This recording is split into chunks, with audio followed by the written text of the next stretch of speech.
మలయాళ star hero Dulquer సల్మాన్కు Telugu చిత్రసీమలోనూ లక్షలాది మంది అభిమానులు ఉన్నారు. స్ట్రెయిట్ తెలుగు సినిమాలతోనూ తన సత్తాను చాటుకుంటున్నాడు దుల్కర్. తాజాగా తెలుగు హీరోలు నటిస్తున్న సినిమాల మలయాళ అనువాద హక్కుల్ని దుల్కర్ సొంతం చేసుకుంటున్నాడు.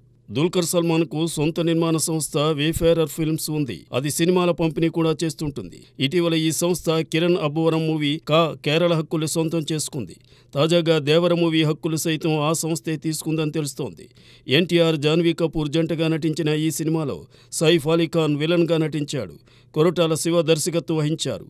జాతీయ స్థాయిలో ఈ నెల 27న విడుదల కాబోతున్న ఈ సినిమాకు వచ్చిన క్రేజ్ను దృష్టిలో పెట్టుకునే దుల్కర్ ఈ నిర్ణయం తీసుకున్నాడని తెలుస్తోంది. బాలీవుడ్ అందాల భామ అనన్య పాండే నటించిన వెబ్ సిరీస్ కాల్ మీ బేకు చక్కని ఆదరణ లభిస్తోంది. ధనవంతురాలైన ఓ మహిళ సర్వం కోల్పోయినా ఆత్మవిశ్వాసంతో ఎలా తన జీవితాన్ని ముందుకు సాగించింది, ఆ క్రమంలో ఆమెకు తారసపడిన వ్యక్తుల నుండి ఎలాంటి అనుభవాలు ఎదురయ్యాయనే కథాంశంతో కాల్ మీ బే రూపుదిద్దుకుంది.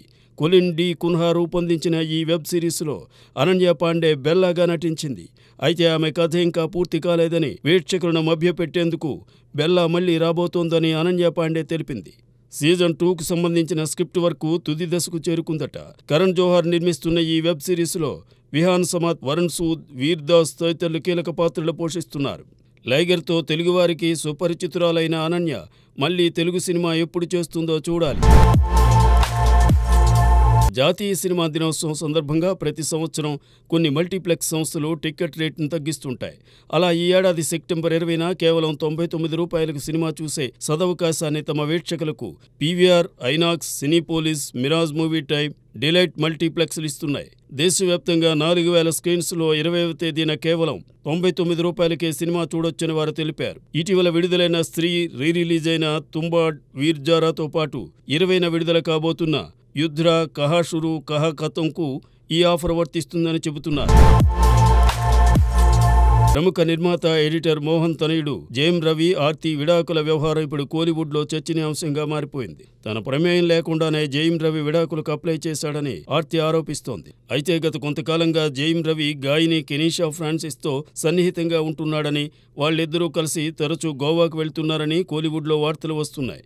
ఈ విషయం తెలియడంతో ఆర్తి జేమ్ రవిని నిలదీసిందని, అందుకే అతను ఆమెకు విడాకులు ఇవ్వాలనుకున్నాడని తెలుస్తోంది. రవి వాడుతున్న కారు ఆర్తి పేరుతో ఉండడంతో దానికి సంబంధించిన ఏ సమాచారమైనా ఆర్తికే మెసేజ్ రూపంలో వస్తుందట. అలా ఆ కారుకు పడిన చలానా సమాచారం రావడంతో ఆరా తీస్తే ఆ కారు ఆ సమయంలో గోవాలో ఉందని తేలింది. అలానే ట్రాఫిక్ రూల్స్ను ఉల్లంఘిస్తూ ర్యాష్ డ్రైవింగ్ చేసిన సమాచారం వచ్చినప్పుడు ఆరా తీస్తే సింగర్ కెనీషా కారు నడుపుతున్నట్టు తెలిసిందట. ఇందులో నిజానిజాల మాట ఎలా ఉన్నా కెనీషా కారణంగా జేమ్ రవి ఆర్తికి దూరమవుతున్నాడని అంటున్నారు. రామ్ చరణ్, ఎన్ శంకర్ కాంబినేషన్లో దిల్ రాజు నిర్మించిన గేమ్ చేంజర్ మూవీ డిసెంబర్ 20న విడుదల కాబోతోంది. అయితే ఎప్పట్లానే సినిమా విడుదలవుతుందో లేదో అనే సందేహాన్ని కొందరు వ్యక్తం చేస్తూనే ఉన్నారు. కానీ మ్యూజిక్ డైరెక్టర్ తమన్ మాత్రం డిసెంబర్ 20 విడుదల పక్కా అని తేల్చేశాడు. ఈ సినిమా ప్రమోషన్స్ను వచ్చే వారం మొదలుపెట్టి డిసెంబర్ 20 వరకు నాన్ స్టాప్గా చేస్తామని తెలిపాడు. అదే సమాచారాన్ని శ్రీ వెంకటేశ్వర క్రియేషన్స్ ఎక్స్ అకౌంట్లో రీపోస్ట్ చేసింది. అక్టోబర్ 1వ తేదీన గేమ్ చేంజర్ రీ రికార్డింగ్ మొదలు పెడుతున్నట్టుగా తమన్ తెలిపాడు.